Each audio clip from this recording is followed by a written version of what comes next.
agenda persidangan tadi, pihak kami sudah ditanyakan selaku pemohon, kemudian pihak kepolisian juga sudah ditanyakan dan kami menangkap jawaban dari mereka. Saksi tidak ada, ya kan? Saksi tidak ada, mereka hanya mengajukan satu ahli. Sangat siap menunjukkan alat bukti yang telah dilakukan oleh tim penyidik. Ketika diperiksa, para saksi-saksi yang 70 orang, mereka mengatakan itu adalah Peggy Setiawan. Taruhlah kita anggap 17 atau 18 memberatkan, tapi sisanya kan 60 kan? 60 bertentangan. Ya 17 lawan ini, jangankan 17, satu aja nggak sama, maka ini lemah.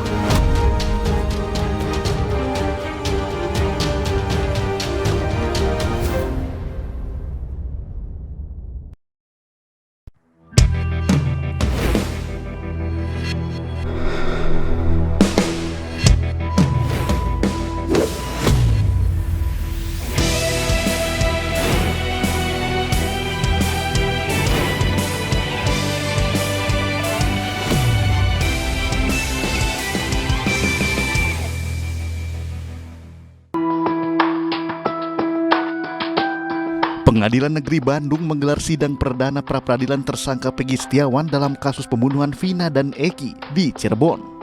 Sidang yang dipimpin oleh Hakim Tunggal Eman Sulaiman dimulai dengan pembacaan permohonan dari pihak Peggy. Dalam sidang pra-peradilan atas tersangka Peggy Setiawan, kuasa hukum Peggy memaparkan alasan pengajuan pra-peradilan kepada majelis hakim. Tim kuasa hukum menekankan pentingnya menemukan kebenaran formil dan material dalam kasus ini. Menurutnya, penangkapan Peggy tidak sesuai dengan bukti-bukti. Dari agenda persidangan tadi, pihak kami sudah ditanyakan selaku pemohon, kemudian pihak kepolisian juga sudah ditanyakan dan kami menangkap jawaban dari mereka. Saksi tidak ada, ya kan? Saksi tidak ada, mereka hanya mengajukan satu ahli. Makanya nanti kita lihat, kemudian bukti apa lagi. Kalau seandainya ada bukti yang relevan, ayolah. Kalau seandainya saksi tidak ada, maka rasa-rasanya logika hukum saya menekankan kira-kira nggak ada saksi dalam perkara ini yang dimiliki oleh pihak termohon. Sementara dari pihak Polda Jawa Barat, Kombes Pol Nur Hadi Handayani mengatakan bahwa proses penetapan Peggy Setiawan menjadi tersangka telah sesuai. Pihaknya pun selanjutnya akan mempersiapkan jawaban dari pihak pemohon Peggy alias Peron. Sudah kita semua yang dalil-dalil mereka sampaikan kita sudah siap. Oh, kalau dia menyatakan dua alat bukti yang nggak cukup, terserah mereka, gitu kan? Itu hak mereka untuk menyampaikan. Tapi kami sangat siap menunjukkan alat bukti yang telah dilakukan oleh tim penyidik. Sementara itu, Rudi Irawan, ayah Peggy Setiawan, ikut mengawal jalannya sidang. Rudi hadir didampingi oleh kuasa hukum. Saya mau awal semuanya. Harapan dari pihak keluarga dong Pak, untuk nanti pembacaan ini dan juga untuk hakimnya nanti Pak, seperti apa Pak harapannya Pak? Harapannya supaya ini aja, supaya Peggy cepat bebas, itu aja ya. Kita doakannya semuanya, netizen seluruh Indonesia ya, doakan semua supaya Peggy tidak bersalah, cepat bebas, itu aja. Perjalanan sidang pra-peradilan Peggy Setiawan masih akan berlangsung hingga beberapa hari ke depan. Adu saksi, alibi hingga bukti antara pihak pemohon dan tergugat pun akan semakin sengit. Kami pun mengunjungi Kabareskrim Polri 2008-2009 Susno Duaji untuk berkomentar terkait sidang pra-peradilan Peggy. Terima kasih. Sama Polri yang masih aktif, khususnya Polda Jabar, karena saya polisi juga ya. Iya. Bahwa mereka datang. Nah, dengan datang ini artinya menghilangkan dugaan yang macam-macam, menunjukkan bahwa mereka datang benaran, tepat janji. Nah, tentang isi gugatan memang seperti itu. Nah, tinggal nanti tergugat ya Polri, benar nggak isi gugatan yang disampaikan oleh advokatnya Peggy Setiawan. Ya. Mereka meyakini Peggy alias Peron yang disebutkan berkali-kali dalam fakta persidangan bukanlah Peggy Setiawan yang saat ini ditahan oleh Polda Jawa Barat. Iya, jadi ada dua ini nanti. Satu, digugat itu bahwa yang ditangkap ini error in persona. Bukan Peggy yang sebagaimana disebutkan dalam putusan pengadilan. Nah, karena apa? Salah orangnya. Kenapa salah orangnya? Kalau nggak salah dengar namanya beda. Peggy Peron dengan Peggy Setiawan. Alamatnya beda. Kecamatannya pun jauh berbeda. Terus ciri-ciri orangnya berbeda juga. Nah, kemudian Peggy yang ini sudah lama dicari. Yang kedua, syarat daripada penangkapannya tidak memenuhi syarat, tidak memenuhi dua alat bukti. Karena syarat penangkapan tidak memenuhi dua alat bukti, maka tentunya syarat penahanan juga tidak benar ya. Karena syarat penahanan tidak benar, maka syarat untuk menentukan sebagai tersangka tidak benar juga. Nah, tentunya dikatakan juga merembet ke yang lain. Upaya paksa yang lain seperti penyitaan sepeda motor dan sebagainya itu tidak benar juga karena bukan orangnya gitu. Kalau disebutkan bahwa sungguhnya polisi sudah memiliki bukti-bukti yang kuat, ijazah, foto, itu hanya apa yang diperlihatkan ke muka publik. Kemudian ada petunjuk termasuk keterangan dari salah satu terpidana yang meyakini bahwa Peggy terlibat dalam pembunuhan termasuk dugaan persetubuhan terhadap Vina. Komentar Anda? Pertama kita urutkan dari atas ya. 184 paling atas itu adalah keterangan saksi. Betul. Jadi keterangan saksi ini kalau saya katakan gugur lah gitu. Mengapa gugur? Ya karena keterangan saksi berbeda. Peggy kan punya saksi juga. Betul. Yang ini punya saksi bertentangan. Di antara yang masuk di dalam tahanan yang sudah divonis ada 7, ada 8. 8 ini 5 apa berapa mengatakan tidak kenal Peggy ini. Ya kalau nggak kenal pembunuhan bersama-sama nggak kenal. Jangankan begitu, satu saja di antara 3 misalnya tidak sama, maka ini kesaksian lemah. Apalagi ini banyak sekali. Jadi kesaksian jelas lemah. Tanpa didukung kesaksian lain. Waktu Kadip Humas mengatakan bahwa saksinya sudah diperiksa 78 ya kalau nggak salah ya? Betul, dan ada 17 saksi yang setidaknya mengonfirmasi keterlibatan Peggy. Ya, taruhlah kita anggap 17 apa 18 memberatkan, tapi sisanya kan 60 kan? 60 bertentangan. Ya, 17 lawan ini, jangankan 17, satu aja nggak sama, maka ini lemah. Tanpa didukung alat bukti lain, berarti alat bukti saksi gugur. Yang kedua apa? Saksi ahli. Oke, mungkin sudah diperiksa saksi ahli, kita anggap sudah diperiksa 30 saksi ahli. Ya, keterangan ahli. Misalnya keterangan ahli pidana, ahli apa segala macam. Tapi kan semua ahli itu pasti aku yakin 100% tidak ada di antara ahli itu yang menyebutkan bahwa pelakunya Peggy. Nggak ada kan? Satu lagi, surat. Apa yang dimaksud surat? Oke lah kita anggap pisem surat. Oh nggak bisa. Pisem itu tidak mungkin menyebut pelakunya Peggy. Hanya menyebutkan orang ini meninggal, meninggalnya karena apa? Benda tumpul, benda tajam, ditusuk, minum Termasuk ada racun. temuan sperma. Iya, taruhlah itu ada semua. Itu kan hanya surat, tidak menunjuk kepada Peggy. Petunjuk. Nah, petunjuk ini harus kumpulan dari semua ini yang mengait satu persatu. Ini nggak ada. Nggak ada persesuaian, berarti petunjuk ada gugur juga. Nah, taruhlah surat lagi dianggap apa? Laporan polisi. Jangan sampai laporan polisi menjadi alat bukti. Laporan polisi justru yang harus dibuktikan. Termasuk satu lagi apa? Putusan pengadilan.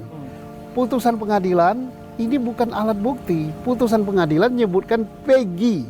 Nah, apakah Peggy yang ditangkap ini? Bukan, itu yang harus dibuktikan juga. Nah, kalau keterangan terdakwa atau tersangka jelas menolak kan, berarti nggak ada. Terkecuali Polri atau penyidik menunjukkan sesuatu yang belum pernah kita lihat.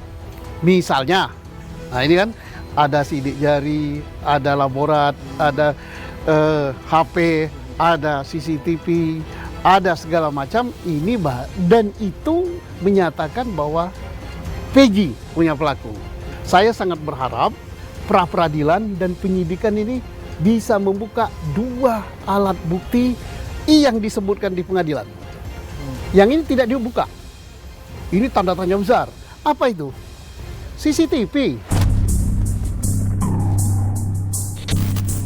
Bukankah saksi polisi, ini catat loh, saksi polisi anak buah Rudiana loh, bukankah saya ya, di BAP yang setebal gini, mengatakan mereka sudah menyita CCTV, 6 apa berapa, dan itu belum dibuka. Terus apa lagi? HP. HP-nya Peggy, HP-nya siapa namanya? Vina, HP-nya siapa namanya? Eki, ditambah HP orang-orang yang dihukum ini disita. Apakah ada bukti percakapan di Ya, sana? ada bukti percakapan, ada bukti WA, ada bukti video dan apa-apa. Ini belum juga dibuka. Nah, 2 ini alat bukti forensik. Satu lagi, teori penyidikan harus ingat yang diajarkan, yaitu teori segitiga. Di TKP, korban, kemudian inilah yang penyidikan yang benar. Dan penyidikan yang benar itu untuk yang bukan tertangkap tangan seperti Vina dan Peggy ini, jangan ditangkap orangnya dulu. Tangkap orangnya, baru cari alat buktinya. Akhirnya apa? Kayak gini. Mestinya kumpulkan dulu alat buktinya. Setelah alat buktinya terkumpul, oh ini, baru mengarah ke orangnya. Tangkap orangnya. Begitu ditangkap, kalau ada gugatan pra-peradilan, ya gampang, sudah punya alat bukti yang terukur. Bukan sebaliknya, ditangkap dulu, dicarikan alat buktinya. Yang saya dapat info, polisi setidak-tidaknya punya 5 alat bukti. 5? Ya.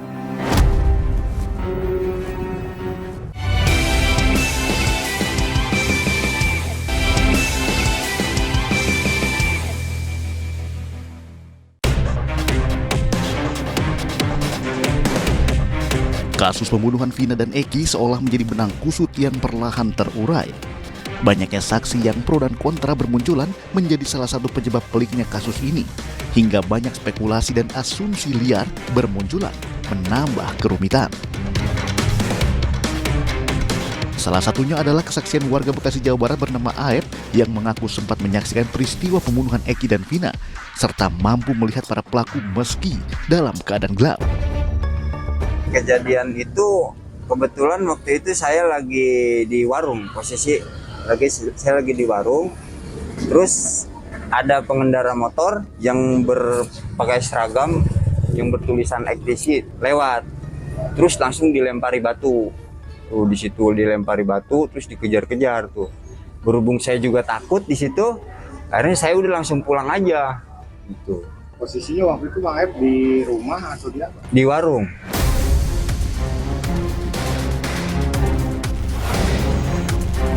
Semrawutnya kasus Vina dan Eki memantik kami berpikir keras untuk menyatukan satu persatu kepingan cerita yang telah tercecer selama 8 tahun.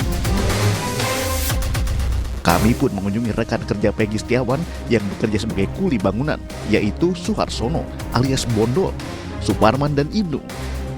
Ketiganya memberikan kesaksian bahwa pada saat peristiwa tersebut Peggy Setiawan tengah berada di Bandung. Saya, Abraham Silaban, juga sempat menemui Ibnu dan Suparman untuk mengetahui lebih lanjut soal kesaksiannya. Jadi Mas Ibnu ini adalah temannya Mas Peggy? Masih saudara sih. Saudara? Iya, sepupu. Oh, sepupu? Iya, kerjanya bareng. Kenek sama kenek, kuli bangunan. Kuli bangunan? Iya, terus pada saat itu di Bedeng tuh ya, saya tuh sama Peggy, Robi, sama Ibnu ya. Peggy, Robi, Ibnu, terus Mas Suparman, Mas Bondol. Nah, Mas Bondol malam 27 Agustus ya pulang.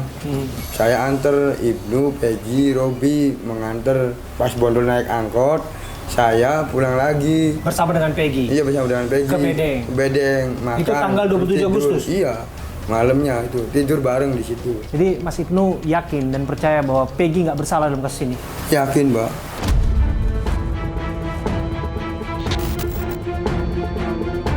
Di lain pihak, polisi tak bergeming atas banyaknya kesaksian baru di kasus ini.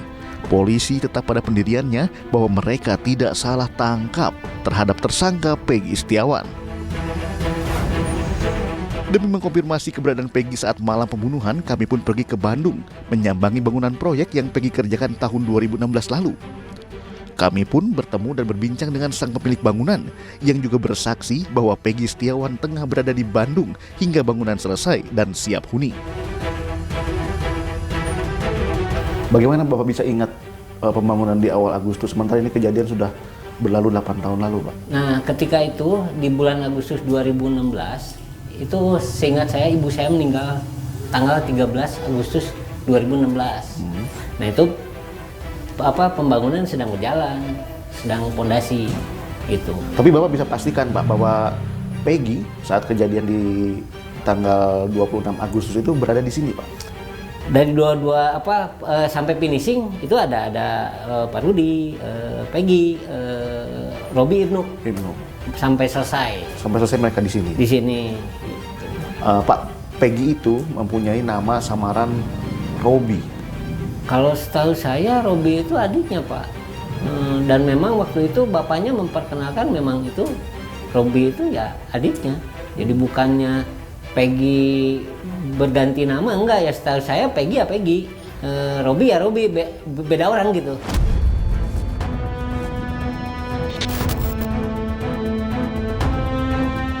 Di pihak lain, polisi tak bergeming atas banyaknya kesaksian baru di kasus ini. Polisi tetap pada pendiriannya bahwa mereka tidak salah tangkap terhadap tersangka Peggy Setiawan. Lantas, bagaimana tanggapan praktisi hukum Rasman Arif Nasution dalam menyikapi pra-peradilan yang diajukan oleh tersangka Peggy Setiawan? Halo Sobat saya, Abraham Silaban. Saya duduk bersama dengan Bung Rasman Arif Nasution, praktisi hukum. Kita sudah lihat. Siap. Bung Rasman, sehat? Terima kasih, sehat alhamdulillah. Bung Rasman, kalau kita lihat pra-peradilan Peggy Setiawan akhirnya berjalan. Dan ini adalah pertaruhan bagi Peggy Setiawan. Yeah. Kemudian dirinya membuktikan bahwa ia tidak bersalah dalam kasus Peggy. Kita sudah lihat bagaimana rangkaian permohonan yang disampaikan oleh kuasa hukumnya yang mengatakan bahwa tidak ada bukti yang cukup. Bahkan mereka meminta segera dibebaskan Peggy Setiawan. Komentar Anda? Baik, terima kasih. Alhamdulillah, saya barusan tadi mengikuti secara cermat semua materi gugatan yang disampaikan oleh beberapa pengacaranya yang dibacakan secara bergantian. Tapi yang saya tarik kesimpulan bahwa mereka fokus pada error in persona. Artinya ada kesalahan penangkapan, baik orang, baik nama, baik tempat lain. Bahwa Peggy Setiawan ditangkap sekarang bukanlah Peggy alias Peron. Ya, menurut saya kalau mereka berkutat pada itu, rasa-rasanya kurang dalam. Karena penetapan tersangka itu punya bukti yang banyak. Keyakinan saya dari pihak penyidik, kan gitu. Nah, karena itu kalau mencermati tadi, kemudian penekanan-penekanan bahasa, substansi, kok kayaknya mudah dipatahkan oleh pihak penjawab, dalam hal ini tergugat atau termohon. Oke, sebelum dari Kibditkum Polda Jawa Barat. Sebelum jauh, Bung Rasman, Anda sebutkan bukti yang banyak. Kalau kita lihat kan yang tersiar di publik sampai per hari ini adalah ditunjukkan ada foto, ditunjukkan ada ijazah dan lain sebagainya. Tapi lagi dan lagi secara saintifik kita juga patut untuk mempertanyakannya apa relasinya dengan kemudian keterlibatan Peggy terhadap kematian dan dugaan perkosaan Vina.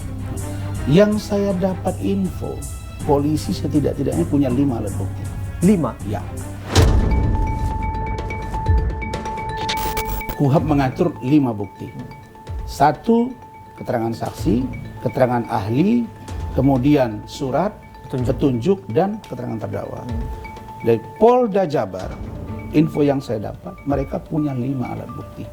Padahal syaratnya cuma 2. Nah, salah satu bukti yang kuat adalah dalam di luar silent evidence atau suti surat atau dokumen evidence, tapi juga adalah speak evidence atau direct evidence. Apa itu? Saksi yang berbicara.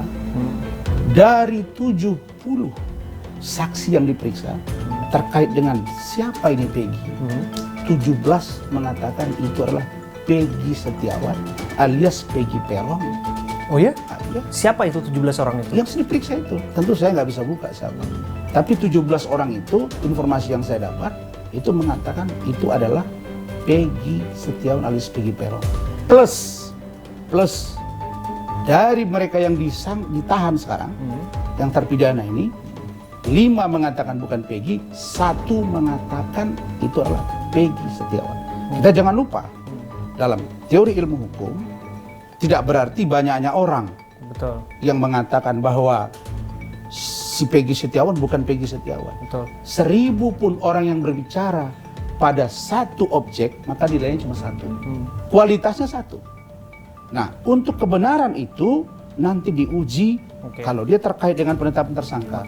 Benar tidak sebagai penetapan tersangka? Saya kok nggak dengar mereka juga persoalkan di luar tersangka.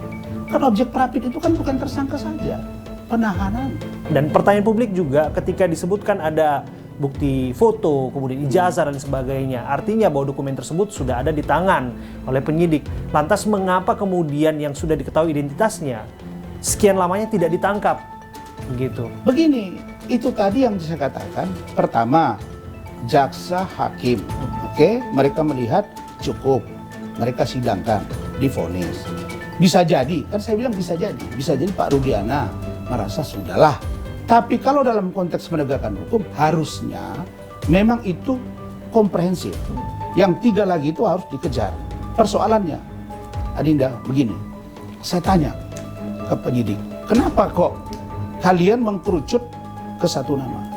Kenapa 3 jadi 1? Betul, itu juga. Kenapa tidak dibilang yang baru kami tangkap baru 1, yang lain nyusul? Kenapa? Enggak, Bang. Kenapa? Karena kami sudah mencari data yang faktual, memverifikasi, dan kekuatan petunjuk justru datang dari mereka yang sekarang ditahan. Apa itu? Mereka yang ada di dalam, Sudirman dan lain-lain. Misalnya, mereka mengatakan, Pak, sebenarnya DPO itu bukan 3, tapi 1.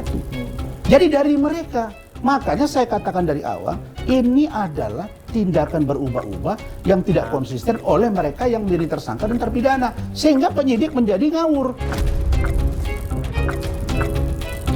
Ngawur dalam pengertian sulit untuk mencari siapa pelakunya. Karena kecerdasan penyidik, karena kecerdasan penyidik, pendalaman penyidik, mereka meyakini bahwa pelaku itu adalah Peggy, bukan yang lain. Berarti kalau kemudian berdasarkan keterangan demi keterangan itu, pasti kita bisa dengan sederhana menyimpulkan ini tidak dilakukan, tidak dijalankan secara ilmiah dong proses investigation. Ada. Kemudian disebutkan lagi bahwa para terpidana sempat mengalami intimidasi, kekerasan dan sebagainya. Seberapa sahih kemudian apa yang disampaikan ini bisa bernilai, berbobot dalam kasus Peggy misalnya, dalam pengembangan kasus ini? Begini, itulah yang dikritisi oleh Pak Kapolri. Kenapa tidak dilakukan Scientific Crime Investigation? Ya kan? SCI. Tetapi jangan lupa, tanpa SCI pun bisa. Bahwa ada juga di situ visum. Bahwa ada juga keterangan surat, petunjuk, ada juga keterangan saksi. Data itu, saya katakan tadi, data itu cukup untuk menjadi bukti dibawa ke jaksa dan dipersidangkan. Jadi tidak menjadi hambatan. Faktor itu hanya saja untuk memperkuat. Supaya jangan muncul asumsi negatif seperti sekarang, harusnya itu dilakukan. Untuk Peggy, Bang. Menurut Anda akan seperti apa upaya pertaruhan Peggy dalam kasus Vina untuk membuktikan bahwa dirinya tidak terlibat dalam apa yang dituduhkan? Kalau Peggy memang, saya lihat sudah upaya maksimal. Mereka sudah lakukan apapun, termasuk minta dukungan, pasang baliho, tanda tangan. Nah, kemudian sudah bonto opini. Saya pikir dia tidak pernah minta dukungan sih, Bang. Orang secara sukarela berbondong-bondong untuk memberikan kuasa secara gratis. Ya, kalau menurut saya, dukungan publik, netizen dan lain sebagainya itu sah-sah saja. Tapi saya hanya minta kita tetap patuh pada KUHP. Kita tetap patuh pada aturan. Sekarang teori pembuktian, kalau tersangkanya tidak benar menurut kuasa hukumnya, silakan ajukan Prapit, tunggu. Kalau ternyata ditolak, lanjut ke pengadilan. Nanti hakim akan memutuskan. Tapi kalau versi saya yakin Peggy bersalah dan dihukum. Itu keyakinan saya. Tentu dalam frame presumption of innocence. Oke. Kenapa? Karena saya banyak mendalami perkara ini. Oke. Tapi saya nggak bisa buka semua. Berarti Abang meyakini bahwa pra-peradilan yang diajukan oleh Peggy akan berakhir anti klimaks bagi dirinya. Ya. Dan perkara ini akan berhenti sampai Peggy. Okay? Terima kasih. Thank you. Rasman Arif Nasution, praktisi hukum, sudah berbincang bersama kami. Saya Abraham Silaban di Abus.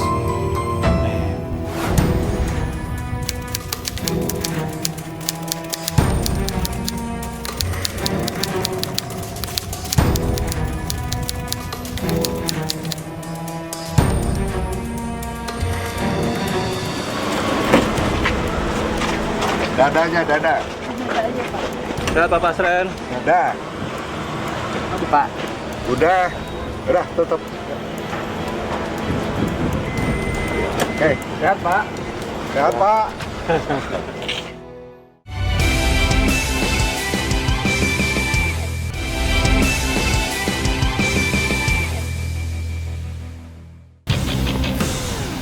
Sobat, kami juga menelusuri satu kasus yang terjadi di Kabupaten Merangin, Jambi. Seorang pria bernama Anang Adiono tewas ditembak oleh pembunuh bayaran. Fakta terungkap bahwa otak di balik pembunuhannya adalah kekasihnya sendiri yang berprofesi sebagai seorang bidan. Ia dibunuh oleh dua pembunuh bayaran alias sepupu bidan yang dimaksud. Tim Liputan AB Plus melakukan penelusuran ke tempat kejadian perkara untuk mengungkap apa sesungguhnya yang terjadi di sana. Kita saksikan bersama. Seorang pria bernama Anang Adiono ditemukan warga tergeletak bersimbah darah dengan luka tembak di punggung hingga menembus paru di pinggir jalan poros Kecamatan Margo Tabir, Jambi. Saat ditemukan, korban dalam keadaan kritis dan tak henti mengeluarkan darah. Melihat kondisi Anang semakin lemah, warga kemudian membawa korban ke Puskesmas Kecamatan Tabir Selatan. Namun naas, nyawa korban tak dapat diselamatkan.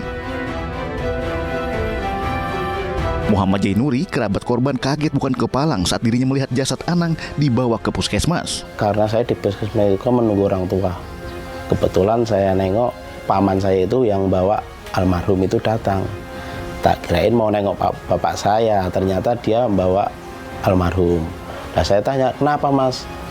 Nggak tahu ini, entah ditembak, entah ditojok, berdarah semua ini belakangnya. Ya itu setelah dibuka kaosnya di puskesmas itu kan langsung dibuka, melihat ini lukanya apa. Begitu dibuka, dimiringin baru nampak dia ada lubang di belakang, di bukunya ada lubang. Kurang dari 24 jam jajaran Polres Merangin, Jambi berhasil menangkap dua orang eksekutor pelaku penembakan. Ternyata antara ketiga orang ini memang sudah menyusun rencana. Ke belakangnya lagi, saudari P ini ternyata telah mempunyai hubungan dengan korban.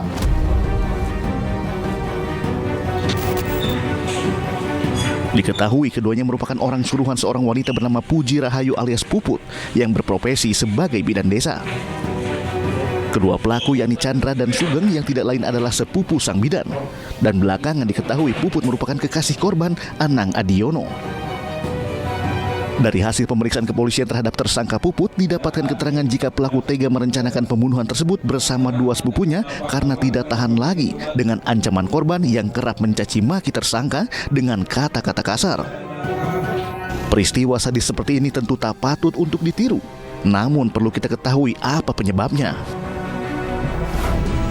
Tim Liputan AB Plus datang ke Jambi untuk mencari tahu faktor penyebab terjadinya pembunuhan tersebut. Apakah di dalamnya ada motif balas dendam, persoalan asmara, atau motif lainnya? Kami pun tiba di rumah keluarga almarhum Anang. Di sini kami diterima baik oleh pihak keluarga. Suasana haru kental terasa di sini.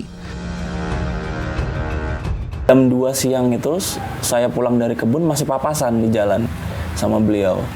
Gitu. Masih cukup ramah kita ketemu, masih saling lempar senyum. Nah, kita saat itu pas banget keluarga lagi kumpul di depan. Lagi kumpul, lagi ngobrol. Sore jam 6 sore itu ditelepon sama keluarga di puskesmas segera datang ke sana. Justru karena kondisinya kayak gitu kita makin kaget kan, makin takut gitu. Ada apa sih sebenarnya gitu.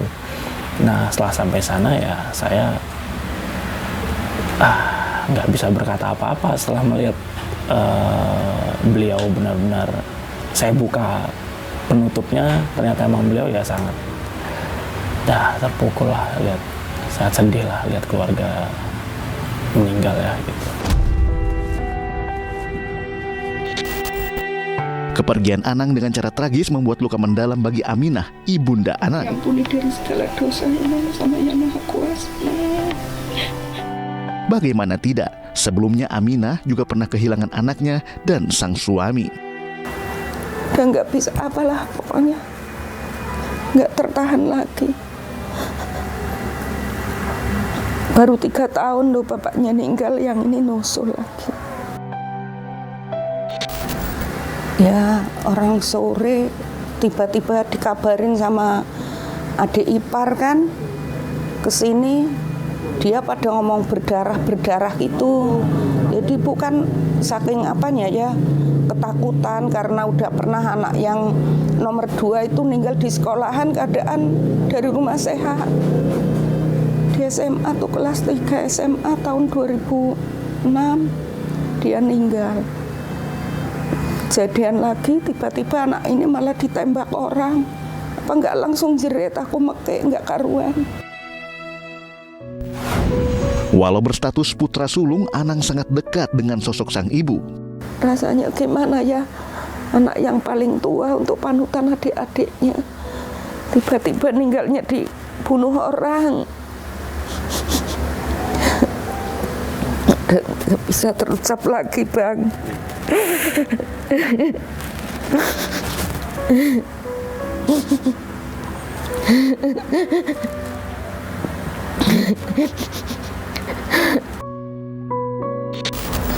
Kemarin yang terakhir aja, Mak, dalam, kalau orang kami kan ngomong dalam gitu ya sama anak.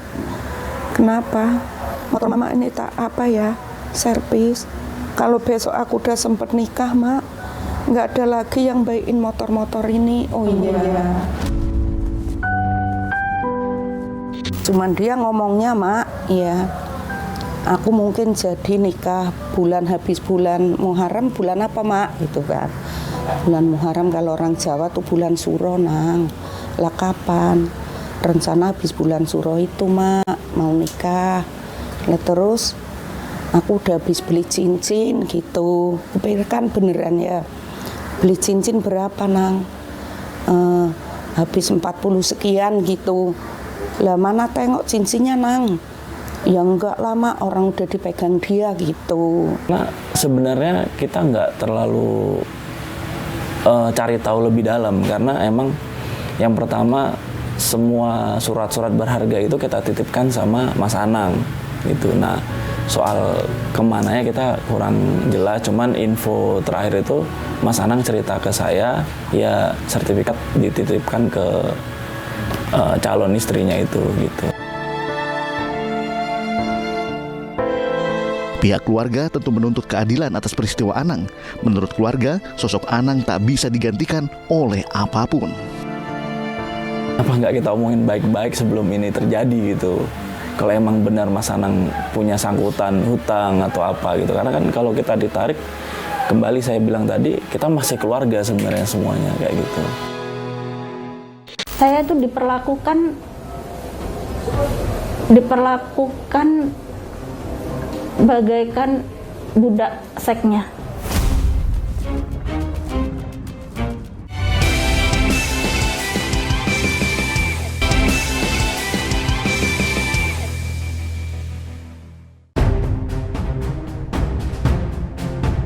Tim Liputan AB Plus tiba di Polres Merangin menemui ketiga tersangka dan bertatap muka dengan Puji Lestari alias Puput serta kedua tersangka yang masih kerabatnya. Pada tim Liputan AB Plus, Bidan Puput menceritakan bagaimana dirinya mengotaki pembunuhan keji terhadap kekasihnya, Anang Adiono. Setelah suami saya meninggal, jadi tahun 2022 itu Bapak saya meninggal bulan September, tanggal 1 September, terus saya melahirkan anak saya meninggal 28 September, kemudian Desember 2022 suami saya meninggal. Nah, dan mungkin ya namanya kawan lama nggak berjumpa, terus sudah ada komunikasi, mungkin dari situ ya namanya wanita ada, walaupun setegar-tegarnya wanita, ketika kehilangan orang-orang terdekat seperti bapak, anak, suami, itu orang-orang paling terdekat saya gitu kan, pastinya kan ada rapuhnya. Nah, di situ dia mulai masuk ke kehidupan saya. Tadinya dengan komunikasi yang nyaman, dengan obrolan yang nyambung, cuman semakin kesini kok semakin nggak sehat, hubungannya semakin nggak sehat. Menikah, janji untuk menikah itu ada, cuman belum. Tapi itu selalu diucapkan. Itu terucap udah akhir-akhir ini sih. Dia itu orang yang amat sangat temperamen, cemburuan, dan overprotective. Saya itu diperlakukan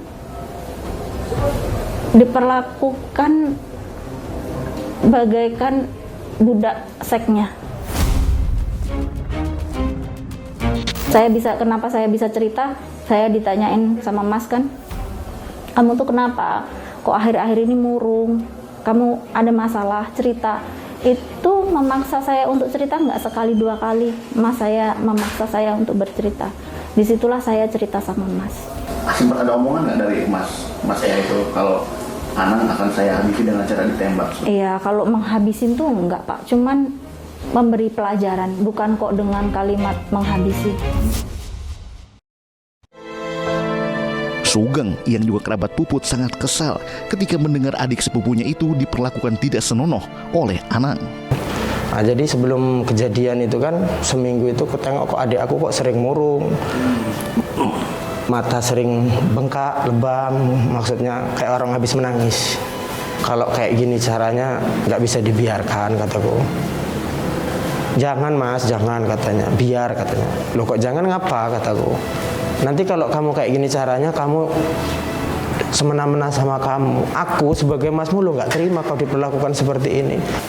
Nah, jadi aku ceritakan semua aku di Chandra kalau si Puput ini udah diperas, ditindak seperti ini. Chandra juga sebagai keluarga, dia ya apa yang aku ngajak dia, katanya udah Mas ayo mau kayak main ini keluarga katanya.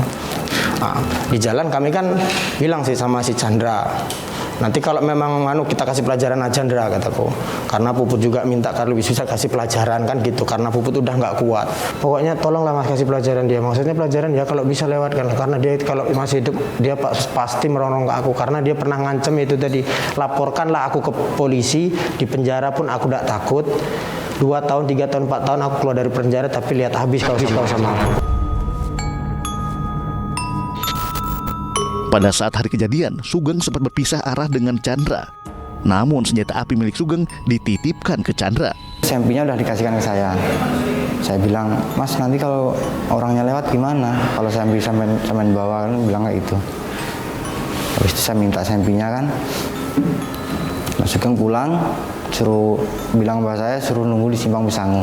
Mas nanti gimana kalau anaknya lewat, ya bilang kan gitu. Biarlah saya yang bawa sempinya. Ya udah Chan, ini bawalah, bilang gitu. Mas Sugeng bilang kan, ya udah Chan, ini bawalah, katanya itu. Anaknya itu kan lewat. Motor yang sama? Iya, pakai motor yang warna hijau itu lewat. Saya ikutin dari belakang. Saya lihat kanan kiri belakang depan sepi. Saya berhenti dulu, narik pelatuk. Pakai tangan satu kan pertama nggak bisa, saya nggak kuat. Pakai tangan dua, narik pelatuk. Saya sambil gemetar mau nembak almarhum ini.